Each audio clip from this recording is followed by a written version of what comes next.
Classic Restos Trucks Edition Series 2, proudly brought to you by Gleeman Truck Parts, Premier One Products, and Shannons Insurance, where you can become a member of the Shannons Club.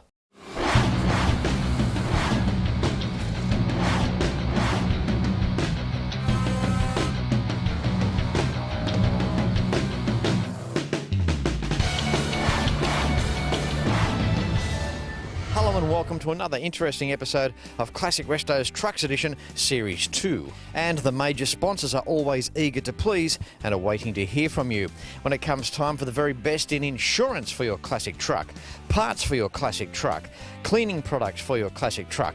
And when you're peckish, whether it's breakfast, lunch, dinner or any time in between and you feel like cracking the good egg, go to classicrestos.com.au. These major sponsors' logos are there on the homepage, and if you click on those, they'll be directing you to their websites for more information as to how they can help you. Trucks, more and more trucks, can't get enough of trucks. And on today's show, I have travelled to a private location, and to tell us more about what is looming around here in the yard at this present location is Frank Pace. Good morning, Frank. How are you? Good, thanks, Fletch. How are you, mate? Good, thank you, mate. Thank you for having me. My pleasure, mate. It's a beautiful day, so we're doing something right. Yeah, I just couldn't think of a better day than to get all the trucks out of the shed, eh? Yeah, marvellous, mate. If they really appreciate it, and I appreciate it. Frank, let's start with this 1968 behind us. Give us the rundown there. Yeah, here we've got an old Dodge, which was what we always called them. They had a comma cab, very similar to the comma, and I had a few commas in my time.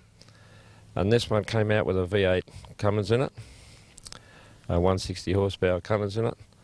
I bought it when she was basically clapped out in the early days and rebuilt it and put it to work, and she carted a lot of eggs around New South Wales. Frank, interesting how they shared cabs. Yeah. Same with Dodge and International. That's right. I mean, there's so much sense in that, you know, the door handles, so many components that fitted. And then, of course, in the early days, a comma came out with a Roots diesel or a Perkins, and then they started to change. Then International start putting Perkins in them, and then the Cummins come out, and then like today, Cummins goes in all trucks, Caterpillar, you name it. So, what's the old Dodge like to drive? Actually, it is good. It's a bit awkward to get in and out, but when you don't know any better, we loved it. And you know, my son drove it, I drove it. We had people that worked for us drove it. And whoever drove it never complained about it. Yeah. So, yeah. Well, that's right, because they'd be showing the door.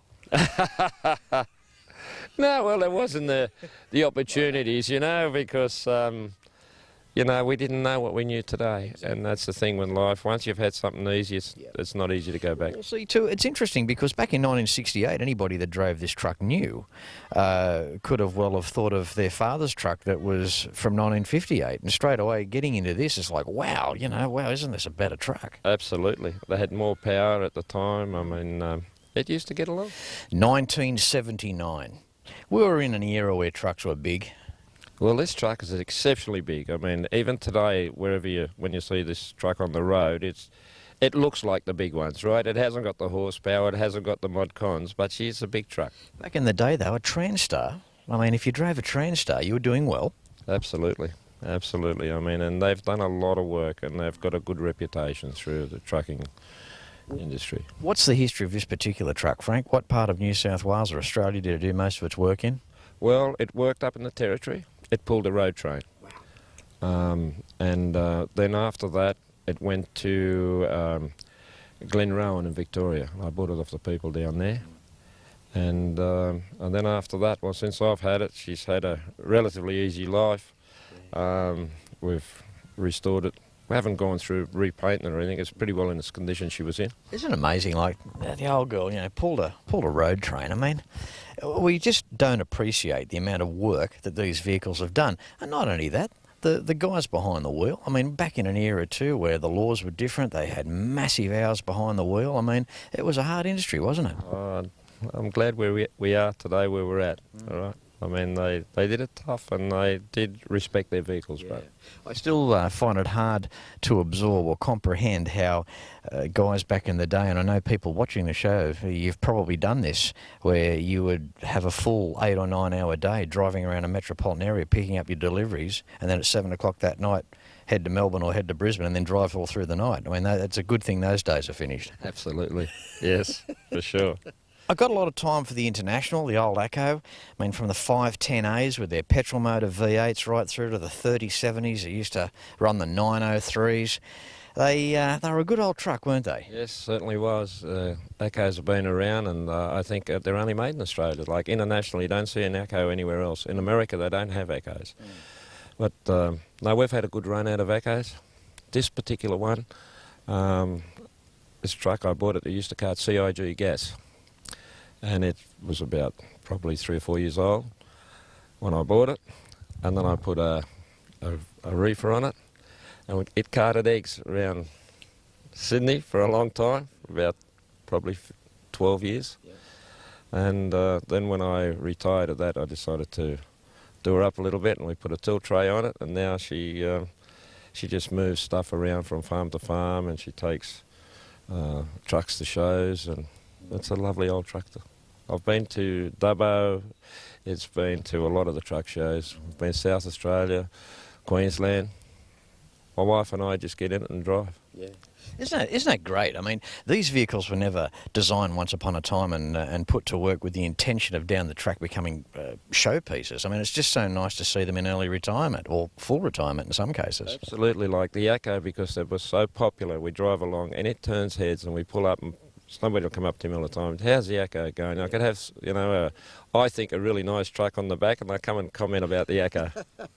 When we talk trucks, AR160, 1953. Now, this means a lot to you, this one, doesn't it, Frank? It does. This is basically where I learned to drive on an AR160.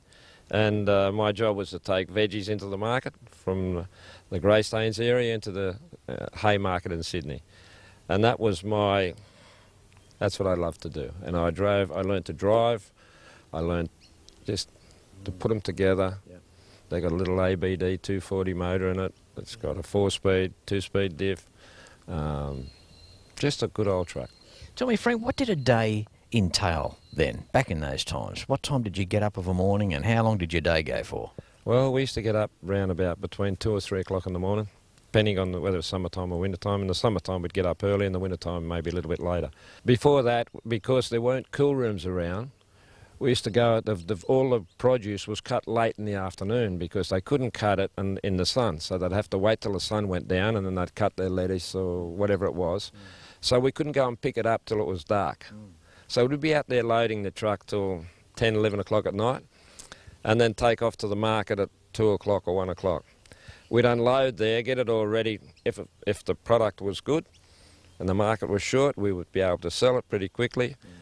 But most of the time, typical thing in Australia, we grow more than we can eat. So we would have to bring, if we didn't sell it, you'd unload it, and then sometimes you'd bring it back. But then when we got back, we'd have a bit of a snooze we'd get by about lunchtime, sleep a couple of hours, and then you'd go out because you had to take the empty boxes to fill up the vegetables. And so we'd take and deliver them so that the guys could cut the stuff and fill them up. And these were the very trucks that were the integral part of this. These were the backbone, weren't they? Absolutely. I mean, if you went down the market, there were International, Chevs, Fords and Dodges. Yeah. And that was it. And there was no ACCOs, there was no... If you've seen a big truck, occasionally you've seen a Diamond T or a Federal or, the 190s that were just out too, and that was a big truck. But basically, 160s, 180s, that's all it was.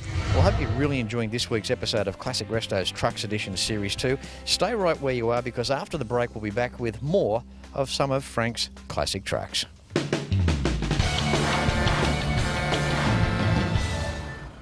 Well, talking about our ACCOs, this is where it all began, back in the early 60s. The ButterBox, I believe these were referred to. Yes, a very uncomfortable truck to look at. They were... they had no class at all, actually, as far as cosmetics concerned. But very, very strong and did a great job. Guys did interstate in these as well? Unbelievably so, yes. Yeah. Bit difficult to get in and out, but once you sat in the truck, it was quite comfortable. You get a bit of a surprise if you didn't keep an eye out on that handbrake lever there, Frank. Absolutely. The amount of times you got a thrill from that was unbelievable. Be kind of thinking what part of Sydney I was in. The handbrake wasn't positioned in a very comfortable place. But no, They didn't think of ergonomics back in those times, did they? no, they were just trying to get the proper weight over the axles and how the truck could carry a better load, and I think it was all in the early developing days to make things better. So 5-speed box and splitter, a 2-speed diff? 2-speed diff, 5-speed, petrol engine, 180. Went for a long time. Straight 6 petrol motor. They did a lot of work. Funny, isn't it? You know, we look at our classic cars, and I often bang on about the stainless steel and the bright work and how they used to encapsulate their car with detail back in those times. You look at this early International, even the badge across the top there of the radiator support plenum there. It looks good, doesn't it? Yeah. No, that was quite classy to have a bit of chrome on them. Yeah, that was not... Internationals were not very renowned for putting pretty trucks. No, they're purpose-built for a job. 1948 International. What a glamorous old girl this is. Look, we talk of bright work. It looks beautiful. Well, at least they're, you've got to remember that the K-Series came out during the war days, and the K-Series didn't have no chrome at all on them. They were all basically bought orders through the Army, and then, of course, when the war finished, they started to smarten them up a bit. So the first thing they did is put a bit of chrome around the old K-Series, and they brought it out as a KB. And then in that series we had the K7, which was replaced by the 190s, basically, right? And once again, used them on interstate. They went up and down the highway. They weren't very famous for having brakes, but they had power. They were slow, but reliable. Yeah. Any of these trucks, when you go for a drive, I mean, there must be so many people that do make comment to you. I mean, I imagine if you pull up in this somewhere, I mean, you'd be almost swamped. Absolutely. Doesn't matter where we go. If we pull up somewhere, people always got a good thing to say about the old trucks. Yeah. That's, I think the nostalgia of the old days, and people, especially older codgers like me, they look at it and they remember when they were going, and they say, gee, the old girl's looking all right. Well, mate, the industry wouldn't be where it is today, mate, if it wasn't for the front runners such as yourself and people before you as well. I mean, it goes way back, doesn't it? Oh, for sure, yeah. I didn't drive long distances, I just drove locally, but I always had a passion for the trucks. Frank, there's no doubt about it. You like your Internationals, don't you? Yes, I do, Fletch. It's like a disease, I think. We have a passion for it. Yeah. And certainly looking at this old girl here, 1929, SBD 124, International, way before my time, I might add. But, when you consider at those times what this little vehicle did and what they expected, it was marvellous. Okay, first thing here that beats me around the head, the first thing I have to know is its history, where it ran, what did this do? Well, I don't know a real lot about it. I bought it off a guy in Victoria in Pakenham, and he tells me he had it like it was his dad's, and they had a potato farm, and he bought it when they bought the truck in. It was just a little tabletop, but it wasn't even a tabletop. The trucks were just sold like just a cowling through there, and then you could basically build on the back of them whatever you chose. So this couldn't be any more original, because I've never seen another one. Amazing too, the nice bronze plate there on the dash compartment, showing the delivery date of 1930. That's right. Yeah, I mean, those days you didn't buy trucks off the shelf. You had to order them, and they didn't change models every year. They were, built, and then you might wait 6 months for a truck. Yeah. It wasn't easy like it is today.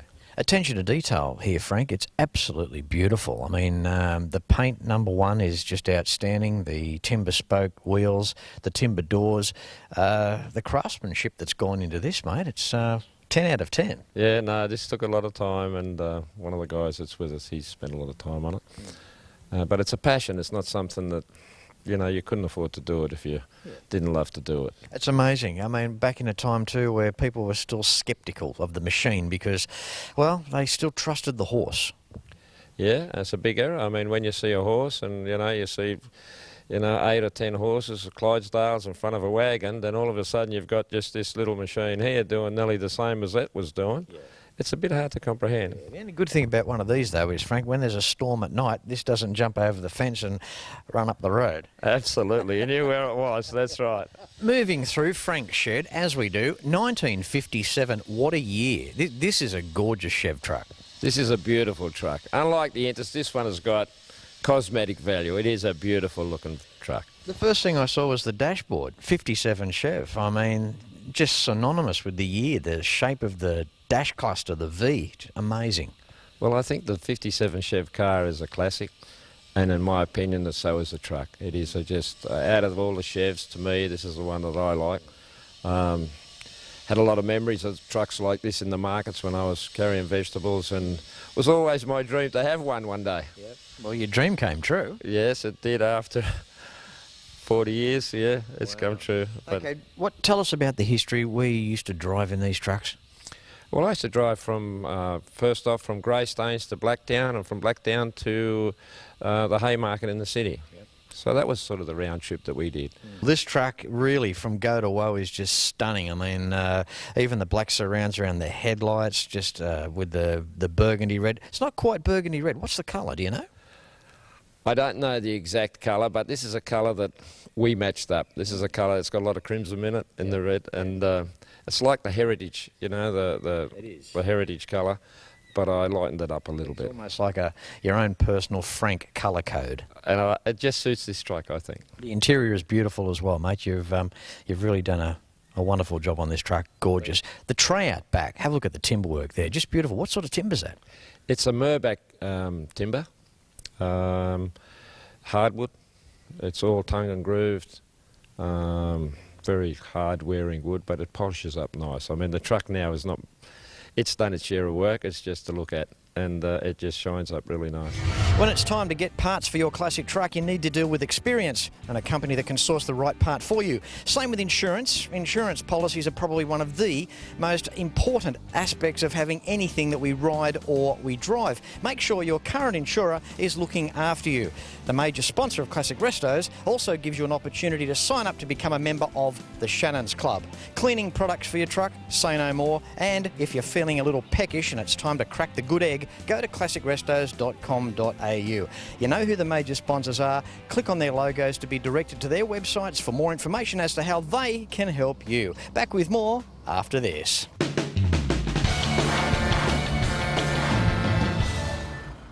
Frank, the early 70s D Model International. Wow, did they make thousands of these? They made heaps of them, and yeah, it was the last of the bonneted Internationals that came out, right? And after this, we've never seen another bonneted International in Australia.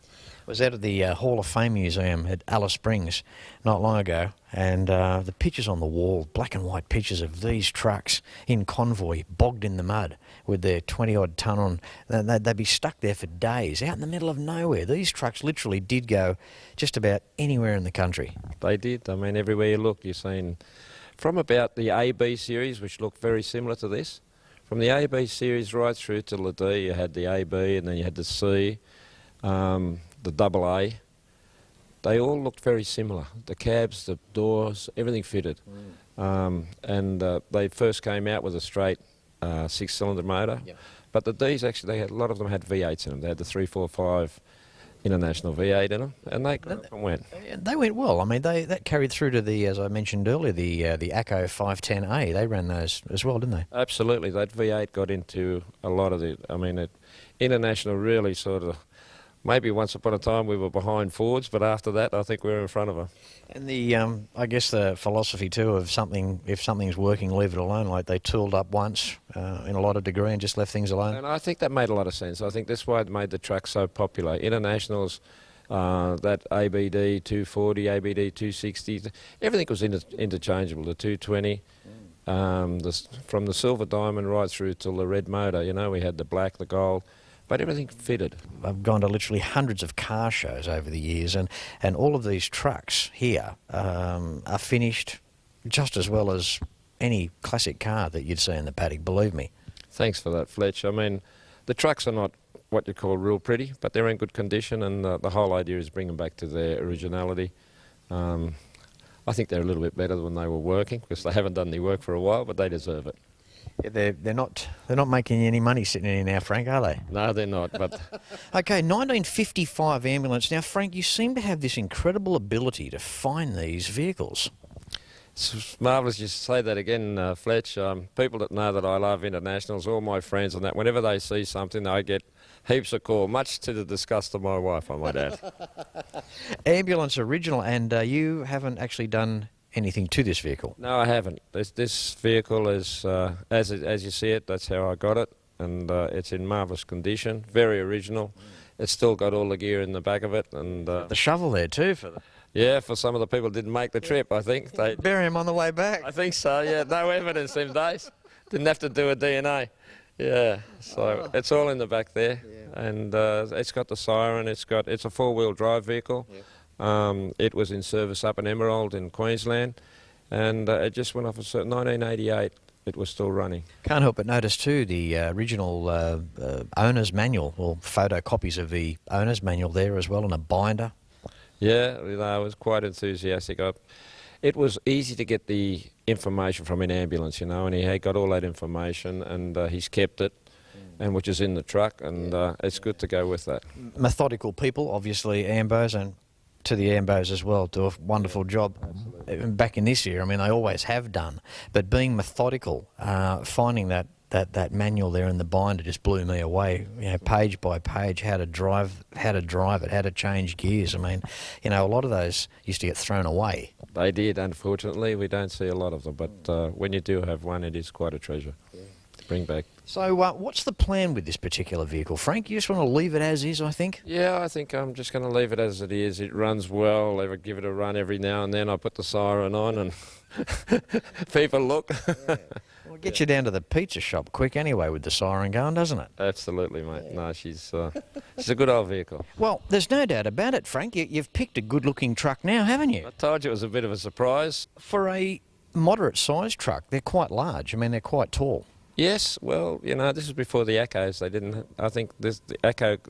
originated after this truck with Internationals. That's my own opinion, because there wasn't no forward control Internationals before that. Well, no, absolutely. I mean, we're talking the days way before the ACCO.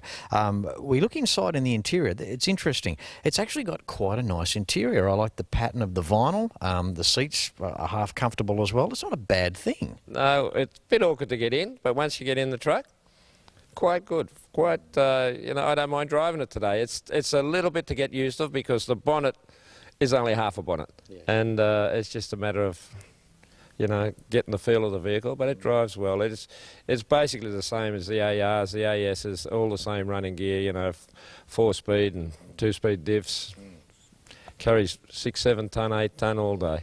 And see, back in the mid-50s too, when you started talking 2-speed diffs, and I mean, yeah, we're talking state-of-the-art stuff now, aren't we? Absolutely. I mean, these came out, some with a disc wheel, and they also came out with the Spiders. This particular one's with the Spider, which had the 2-speed. All the ones with this, to my knowledge, had a single-speed diff in them. We look out back again, the checker plate deck that you've got there. I mean, you know, everything's been done so nicely. I mean, you've cut there's no corners cut here with these vehicles, Frank. That's what I like about what you've done. Well, this truck is once again a working truck. It's not in perfect condition, but it's just come as it was. But it's been well looked after, and you know, I like to respect that. For sure. Yeah. It's kind of like the ugly duckling, almost like the little engine that could. You know, it's the accolades have come later in life, but gee, you know, it's going to sound contradictory, but they did well in their day. We go back to what they did in their time and how hard they worked, and they did a marvellous job. Once again, the old Inter, the 6-cylinder engine, petrol motors, they did a lot, especially in the country, on farms, in the markets. They were everywhere, mate, and they were a legend into themselves. So. Well, Frank, on that note, I want to thank you so much for inviting me here today, and I want to thank you for your support for Classic Restos Trucks Series 2. I love your collection. We're still not through them. I mean, if there's ever a third series down the track, well, there's still more to go. But, mate, as I said, thank you so much. I really appreciate everything you're doing for the fraternity and helping Classic Restos as well. Thank you, Fletch. I really respect the show. I appreciate what you're doing for the old restoration trucks and cars. It's a credit to you, mate, and whoever can support it, please do. Thank you. It's my pleasure. You're a great bunch of guys. Thanks, Frank. Thanks, Fletch. Good on you, mate. Well, I hope you've really enjoyed this week's episode of Classic Restos Trucks Edition Series 2, and of course it's a big thanks to Frank Pace. Now don't forget, classicrestos.com.au is the website that you need for the DVD boxed sets of the show, obtaining Classic Restos merchandise, finding information on travelling, a Fletch tour, and of course how my major sponsors can help you as well. As I say at the end of every show, until next week, no matter where you're watching Classic Restos from, please ride and drive safe. I'm Fletch, and I thank you very much for watching. You can like and follow us on Facebook at facebook.com/Classic Restos TV and watch catch-up episodes at shannons.com.au.